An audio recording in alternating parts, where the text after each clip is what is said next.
പ്രിയപ്പെട്ട കുട്ടികളെ, പാരിൻ്റെ നന്മയ്ക്കത്രേ എന്നതാണ് നമ്മുടെ 4ാമത്തെ യൂണിറ്റ്. സഹകരണമില്ലാതെ സാമൂഹിക ജീവിതമില്ല. നമ്മുടെ വാക്കും പ്രവൃത്തിയും മറ്റുള്ളവർക്ക് താങ്ങും തണലുമായി തീരണം. സ്വന്തം ജീവൻ പോലും വകവയ്ക്കാതെ സഹജീവികൾക്കായി ആത്മാർത്ഥമായും ധീരമായും പ്രവർത്തിക്കുന്നവരുണ്ട്. അവരുടെ ജീവിതം മനുഷ്യ സമൂഹത്തിന് മാതൃകയാണ്. സ്വാർത്ഥത, ധനസമ്പാദന വ്യഗ്രത എന്നിവ ശക്തമായ ഇക്കാലത്ത് ഇത്തരത്തിലുള്ളവർ വളരെ ദുർലഭമാണ്. നമ്മുടെ ഓരോ പ്രവൃത്തിയും മറ്റുള്ളവർക്ക് എപ്രകാരമാണ് ഭവിക്കുക എന്ന ചിന്ത എല്ലാവർക്കും വേണം. അല്പം ഭക്ഷണത്തിനു വേണ്ടി പൊരിവെയിലിൽ അധ്വാനിച്ചു തളരുന്നവർ, നമ്മുടെ ഭരണ സംവിധാനങ്ങളുടെ ദയാരഹിതമായ പെരുമാറ്റം മൂലം ആത്മഹത്യയുടെ വക്കിലെത്തിയവർ, നിരാലംബരായ സ്ത്രീകളും വൃദ്ധരും, ഇങ്ങനെ ജീവിതത്തിൻ്റെ ക്രൂരത ഏറ്റുവാങ്ങിയ ആയിരങ്ങൾ ചുറ്റുമുണ്ട്. ഇവരെ മനസ്സിലാക്കുക, ഇവരുടെ ദുഃഖമകറ്റാൻ പ്രവർത്തിക്കുക എന്നതാണ് ഓരോ മനുഷ്യസ്നേഹിയുടെയും കടമ. ഇപ്രകാരം നന്മയും സ്നേഹവും ഉണർത്തി മാനവികതയുടെ ഉത്കൃഷ്ട മൂല്യങ്ങൾ വളർത്തുകയാണ് ഈ യൂണിറ്റിൻ്റെ ഉദ്ദേശ്യം. ബാലാമണി അമ്മയുടെ മഴുവിൻ്റെ കഥ എന്ന കവിതയിലെ ഒരു ഭാഗമൊന്ന് പരിശോധിക്കാം.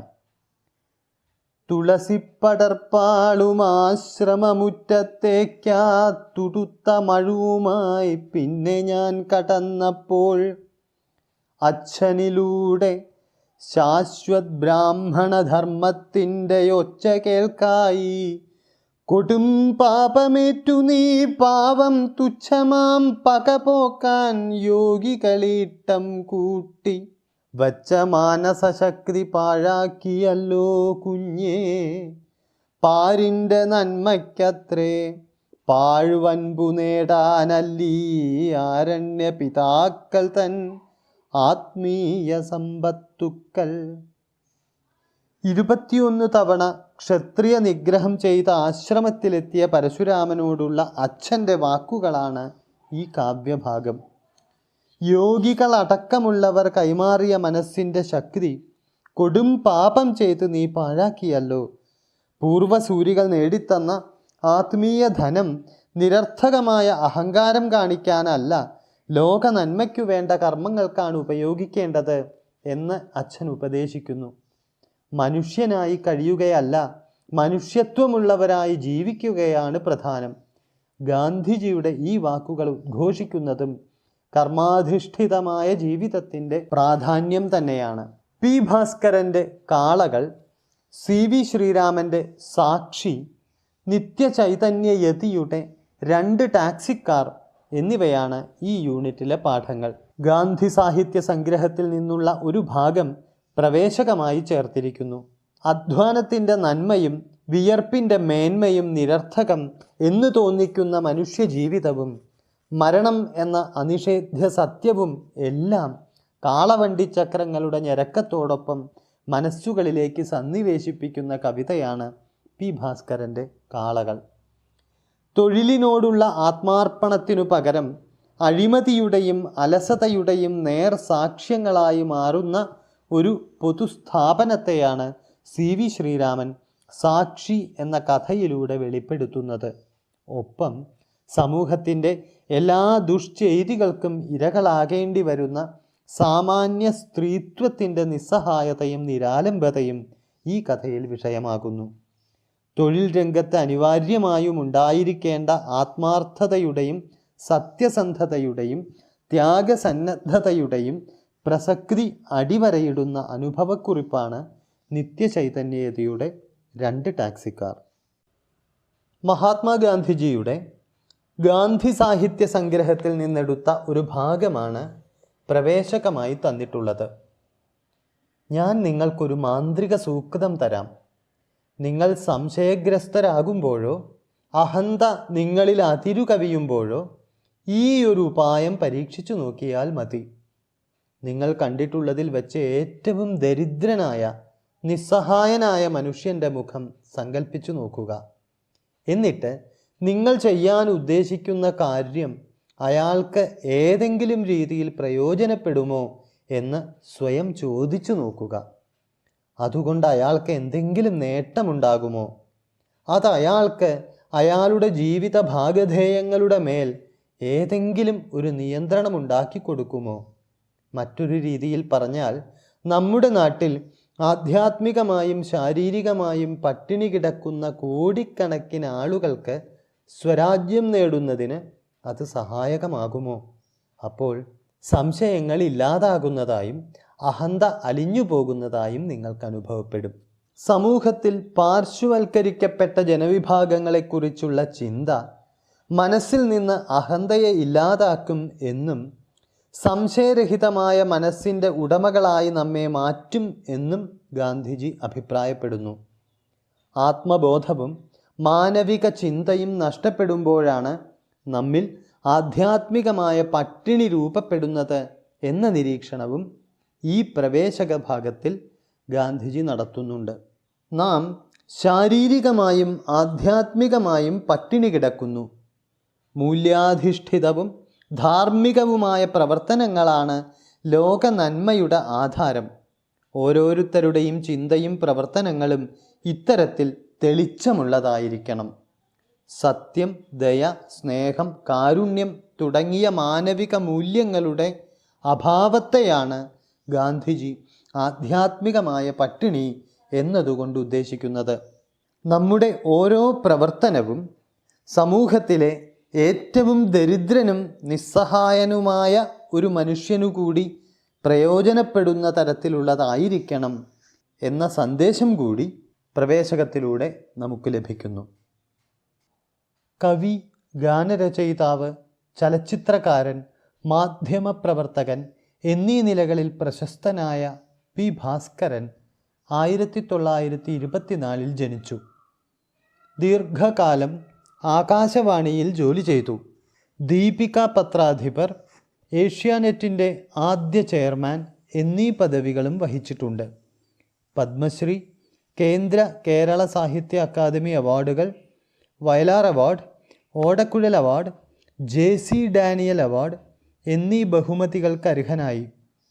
ഒറ്റക്കമ്പിയുള്ള തമ്പുരു, ഓർക്കുക വല്ലപ്പോഴും, വയലാർ ഗർജിക്കുന്നു, ഓടക്കുഴലും ലാത്തിയും, ഒരിക്കൽ കൂടി, കായൽ കാറ്റ്, രണഭേരി, കർഷക ഗാനം, മുൾക്കിരീടം, മുഖത്തോടു മുഖം എന്നീ കവിതാ സമാഹാരങ്ങളും, ദേശീയ ഗാനങ്ങൾ, സിനിമാ ഗാനങ്ങൾ, നാഴിയുരിപ്പാല് എന്നീ ഗാനസമാഹാരങ്ങളും, കാടാറുമാസം, സിനിമാ നിർമ്മാണം എന്നീ ഉപന്യാസ സമാഹാരങ്ങളും ഇദ്ദേഹത്തിൻ്റെ പ്രധാന കൃതികളാണ്. 2007 അന്തരിച്ചു. തോളത്തു ഘനം തൂങ്ങും വണ്ടിതൻ തണ്ടും പേറി കാളകൾ മന്ദം മന്ദമിഴഞ്ഞു നീങ്ങിടുമ്പോൾ മറ്റൊരു വണ്ടിക്കാള മാനുഷാകാരം പൂണ്ടിട്ടറ്റത്തു വണ്ടി കയ്യിലിരിപ്പൂ കൂനിക്കൂടി. തോളുകൾ കുനിഞ്ഞിട്ടുണ്ടവനും സ്വജീവിത നാളുകൾ തൽക്കണ്ഠത്തിലേറ്റിയ മുഖം പേറി. കാലുകൾ തേഞ്ഞിട്ടുണ്ടിന്നവനും നെടുനാളക്കാലത്തിൻ കരാളമാം പാതകൾ താണ്ടി താണ്ടി. ദുർവിധി കുടിച്ചെന്നും മിഴിനീർ വറ്റിക്കയാൽ നിർവികാരങ്ങളാണാ കണ്ണുകൾ നിർജീവങ്ങൾ. മണ്ണിൻ്റെ നിലയ്ക്കാത്ത പ്രഹരം സഹിക്കയാൽ പുണ്ണുകൾ പടർന്നിട്ടുണ്ടവനും കരൾ കാമ്പിൽ. ഒട്ടേറെ കാലം മുമ്പിൽ അച്ചെറു പഞ്ഞക്കുടിൽ തൊട്ടിലിൽ കൈക്കുഞ്ഞായി പിറന്ന കാലം മുതൽ ലക്ഷ്യമെങ്ങറിയാതെ മൃത്യുവിൻ ഭയാനക ശിക്ഷയിൽ ഭയം പൂണ്ടു കാൽക്ഷണം പതറാതെ ജീവിതം കയറ്റിയോരുത്കടഭാരം തിങ്ങുമാ വണ്ടി വലിക്കയാണ് ഈ സാധു നാളിൽ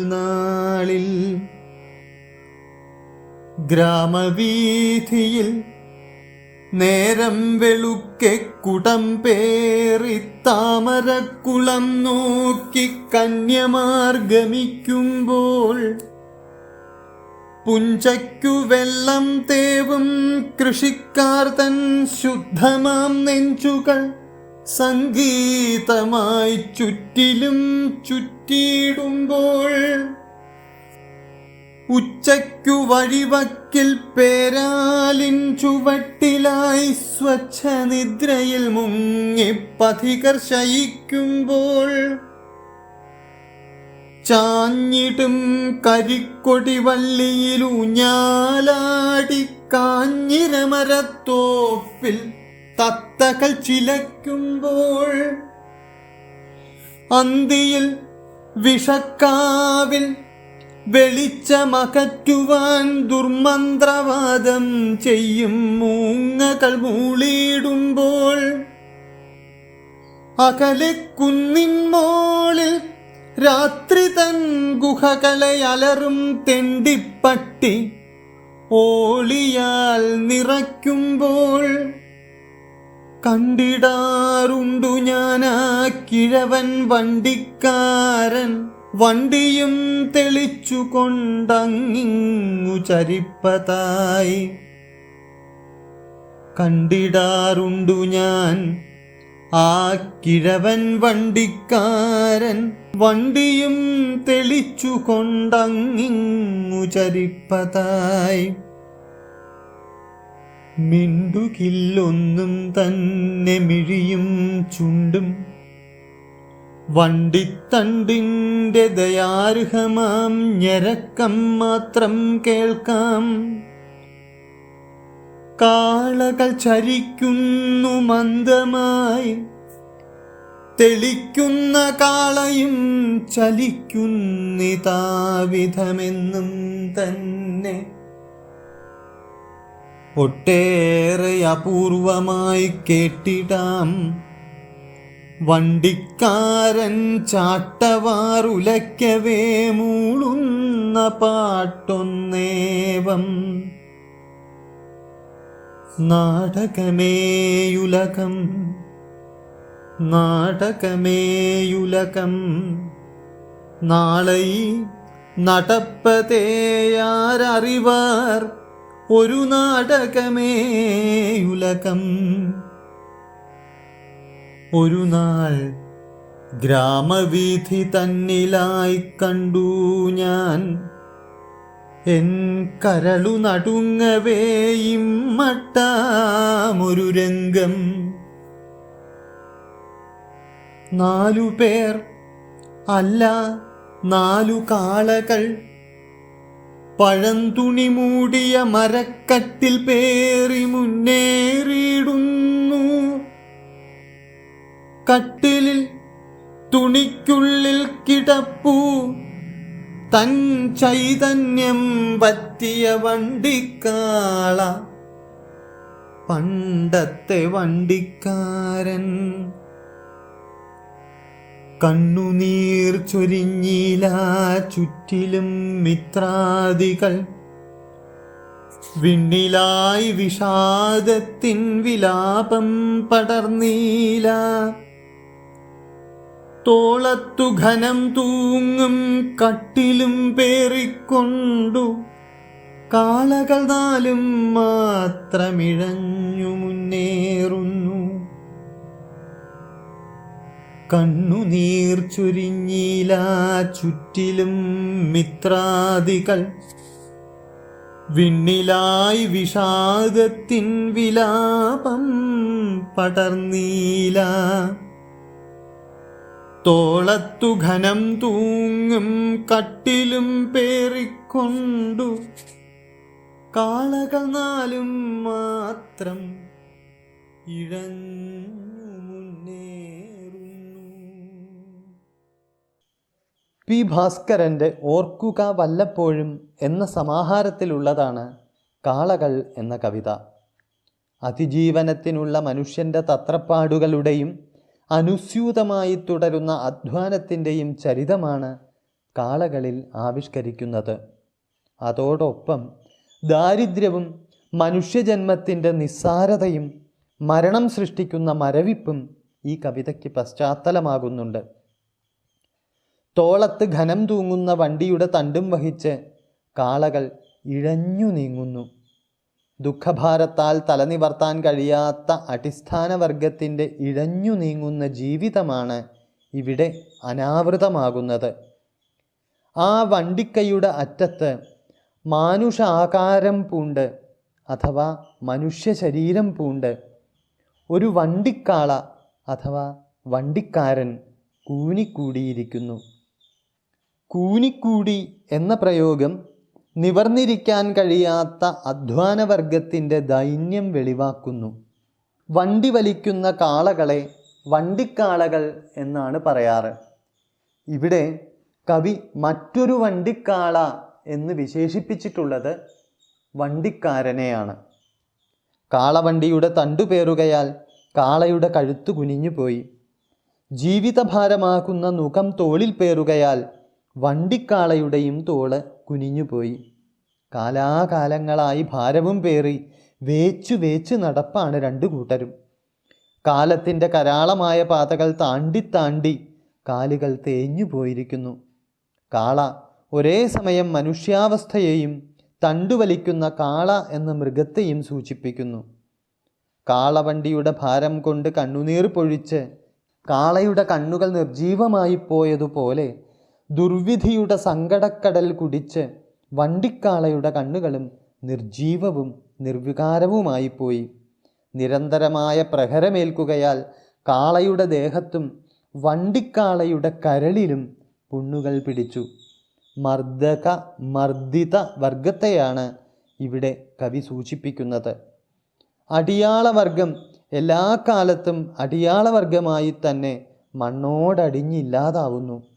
തൊഴിലാളി വർഗം മുതലാളി വർഗത്തിൻ്റെ സമസ്തതല ചൂഷണത്തിനും വിധേയരായി കരൾ കാഞ്ഞു കാഞ്ഞു മരിക്കുന്നു. ജീവിതത്തിൻ്റെ ലക്ഷ്യമറിയാത്ത ഒരു വിഭാഗം എക്കാലത്തുമുണ്ട്. ജനിച്ചതു മുതൽ മരണഭയം പിന്തുടരുന്നുണ്ട് എങ്കിലും ക്ഷണനേരം പോലും കാല് പതറാതെ ജീവിതഭാരം കയറ്റിയ വണ്ടി വലിക്കുകയാണ് സാധുവായ തൊഴിലാളി. പ്രതികരണശേഷിയറ്റ് മിണ്ടാപ്രാണിയായി തീരേണ്ടി വരുന്ന മനുഷ്യൻ്റെ ദുര്യോഗം ഇവിടെ വെളിവാകുന്നു.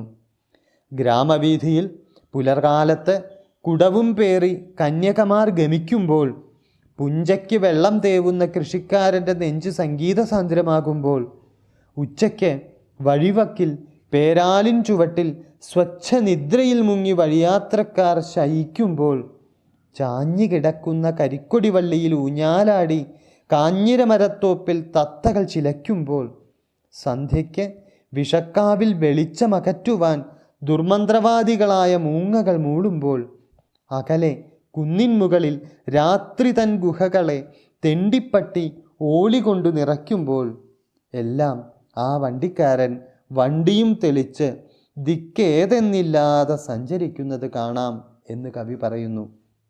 വിശ്രമമില്ലാത്ത യാത്രയാണ് അയാളുടേത്. പ്രഭാതം എന്നോ പ്രദോഷം എന്നോ നട്ടുച്ച എന്നോ സന്ധ്യ എന്നോ വ്യത്യാസമില്ലാത്ത യാത്ര. ഇവിടെ കവി ഒരു കാഴ്ചക്കാരനായി മാറുകയാണ്. അയാൾ തികഞ്ഞ മൗനിയാണ്. ആ മൂകതയെ ഭേദിക്കുന്നത് വണ്ടിത്തണ്ടിൻ്റെ ദയാർഹമായ ഞരക്കം മാത്രമാണ്. വല്ലപ്പോഴും ഉയർത്തുന്ന ചാട്ടവാറിനൊപ്പം അയാൾ മൂളുന്ന പാട്ട് കേൾക്കാം. അതിങ്ങനെയാണ്: ഈ ഉലകം ഒരു നാടകശാലയാണ്, നാളെ എന്ത് എന്ന് ആർക്കും അറിയില്ല. അയാളുടെ പാട്ടുകൾ പ്രതീക്ഷയറ്റ ലോകത്തെക്കുറിച്ചാണ്. ഒരു നാൾ ഗ്രാമവീഥിയിൽ കരൾ നടുക്കുന്ന ഒരു കാഴ്ച കവി കണ്ടു. 4 കാളകൾ, അല്ല 4 പേർ, പഴന്തുണി മൂടിയ ഒരു മരക്കട്ടിലുമായി പോകുന്നു. ആ തുണിക്കുള്ളിൽ ചൈതന്യമറ്റു കിടക്കുന്നു വണ്ടിക്കാളയായിരുന്ന വണ്ടിക്കാരൻ. ചുറ്റിലിൽ നിന്ന് കണ്ണീർ ചൊരിയാൻ മിത്രങ്ങളുണ്ടായില്ല. വിണ്ണിലേക്ക് വിഷാദത്തിൻ്റെ വിലാപം പടർന്നില്ല. തോളത്ത് ഘനം തൂങ്ങുന്ന കട്ടിലും വഹിച്ചുകൊണ്ട് 4 കാളകൾ ഇഴഞ്ഞു മുന്നേറുന്നു. കട്ടിലിൻ്റെ 4 കാലുകൾ കാളവണ്ടിയുടെ കാലുകളുമായി സന്നിവേശിപ്പിക്കുകയാണ് കവി. ഈ സന്നിവേശം കാവ്യ സൗന്ദര്യത്തിന് മാറ്റുകൂട്ടുന്നു. വണ്ടിക്കാരൻ്റെയും വണ്ടിക്കാളകളുടെയും അവസ്ഥ ഒരുപോലെയാണ് എന്ന് കവി ആവിഷ്കരിക്കുന്നു. ജീവിത ദുരിതത്തിൻ്റെ മുഖം പേറിയുള്ള യാത്രയിൽ തോളുകൾ കുനിയുകയും കാലുകൾ തേയുകയും ചെയ്തിട്ടുണ്ട് വണ്ടിക്കാരന്. ദുർവിധി മൂലം കാളകളുടെയും വണ്ടിക്കാരൻ്റെയും കണ്ണുകൾ നിർവികാരങ്ങളാണ്. ഭൂമിയിലെ ജീവിത ദുരിതങ്ങളുടെ പ്രഹരം സഹിച്ച് വണ്ടിക്കാരനും വണ്ടിക്കാളകളും രോഗബാധിതരായിരിക്കുന്നു.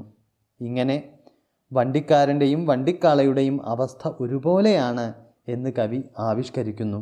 കരിക്കൊടി വള്ളിയിൽ ഊഞ്ഞാലാടുന്ന തത്ത, മന്ദം മന്ദം ഇഴഞ്ഞു നീങ്ങുന്ന കാള, താമരക്കുളം നോക്കി ഗമിക്കുന്ന കന്യമാർ, പുഞ്ചയ്ക്ക് വെള്ളം തേവുന്ന കൃഷിക്കാർ, ഉച്ചയ്ക്ക് വഴിവക്കിൽ പേരാലിൻ ചുവട്ടിൽ കിടന്നുറങ്ങുന്ന വഴിയാത്രികർ, അകലെ കുന്നിൻ മുകളിൽ നിന്നുയരുന്ന തെണ്ടിപ്പട്ടിയുടെ ഓരിയിടൽ തുടങ്ങിയ പ്രയോഗങ്ങളിലെല്ലാം നമുക്ക് ജീവിതത്തിൻ്റെ ചടുലത ദൃശ്യമാകുന്നുണ്ട്. അന്തിയിൽ വിഷക്കാവിൽ വെളിച്ചമകറ്റുവാൻ ദുർമന്ത്രവാദം ചെയ്യും മൂങ്ങകൾ മൂളിയിടുമ്പോൾ, അകലെ കുന്നിൻമോളിൽ രാത്രി തൻ ഗുഹകളെ അലറും തെണ്ടിപ്പട്ടി ഓളിയാൽ നിറയ്ക്കുമ്പോൾ. ഈ വരികളിൽ മൂങ്ങയുടെ മൂളലിനെ ആഭിചാരത്തിലെ ദുർമന്ത്രങ്ങളായി കവി കൽപ്പിച്ചിരിക്കുന്നു. രാത്രിയിൽ മൂങ്ങയുടെ മൂളലും നായ്ക്കളുടെ ഓരിയിടലും ആസന്നമായ മരണത്തിൻ്റെ സൂചനയാണ് എന്ന വിശ്വാസം ഇന്നും പല ജനവിഭാഗങ്ങൾക്കിടയിലുമുണ്ട്.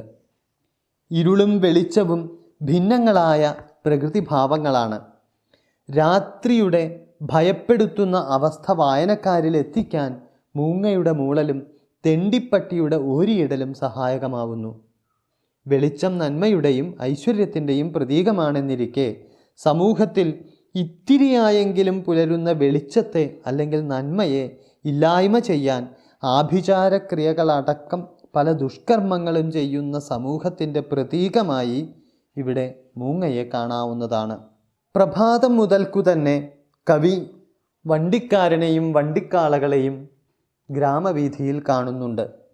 ഓരോരുത്തരും ഓരോരോ പ്രവൃത്തികളിൽ ഏർപ്പെട്ടുകൊണ്ടിരിക്കുമ്പോൾ, ചിലരൊക്കെ ഉച്ചയ്ക്ക് വിശ്രമിക്കുമ്പോൾ, അന്തിയിൽ രാത്രിയിൽ എല്ലാം ചുറ്റുപാടുകളോട് യാതൊരു പ്രതികരണവുമില്ലാതെ തീർത്തും നിശബ്ദനായി വണ്ടിക്കാരൻ മാറുന്നുണ്ട്.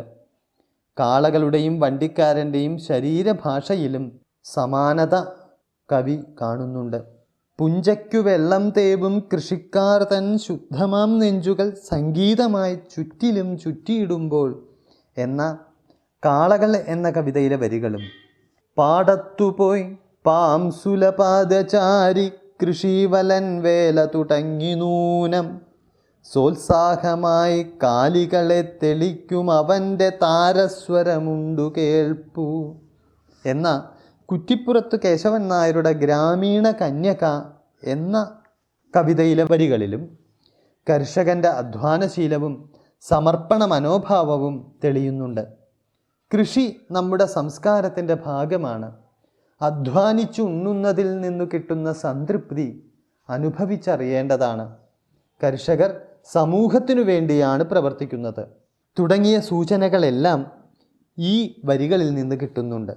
എൻ്റെ ഗുരുനാഥൻ എന്ന കവിതയും കാളകൾ എന്ന കവിതയും കേക എന്ന ഭാഷാവൃത്തത്തിൽ രചിച്ചിട്ടുള്ളവയാണ്. അതുകൊണ്ടുതന്നെ ഈ 2 കവിതകളും പഠനപ്രവർത്തനങ്ങളിൽ തന്നിട്ടുള്ള യൂസഫലി കേച്ചേരിയുടെ ഓർമ്മയ്ക്കു താലോലിക്കാൻ എന്ന കവിതയിലെ കേവലമൊരു കാലിച്ചെറുക്കൻ ഞാൻ എന്നിട്ടും കേശവാ നീ എന്തെന്നെ ഇത്രമേൽ സ്നേഹിക്കുവാൻ എന്ന ഈരടിയും ഒരേ മട്ടിൽ നമുക്ക് ചൊല്ലാൻ സാധിക്കും.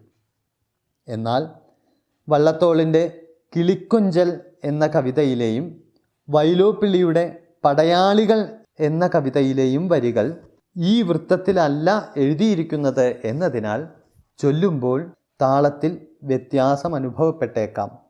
വായനക്കാർക്കിഷ്ടമാണെങ്കിൽ സങ്കല്പവായുവിമാനത്തിലേറിയാലും പ്രീതരായി സഞ്ചാരം ചെയ്യാം നമുക്കൽപ്പം ഭൂതകാലാകാശവീഥിയിങ്കൽ. പാതിരാക്കോഴി വിളിപ്പതും കേൾക്കാതെ പാടത്തു പുഞ്ചയ്ക്കു തേവുന്നു 2 പേർ എന്നിങ്ങനെ ഈ ഈരടികളുടെ ചൊൽവടിവുകളിലുള്ള വ്യത്യാസം ചൊല്ലിത്തന്നെ അറിയേണ്ടതാണ്.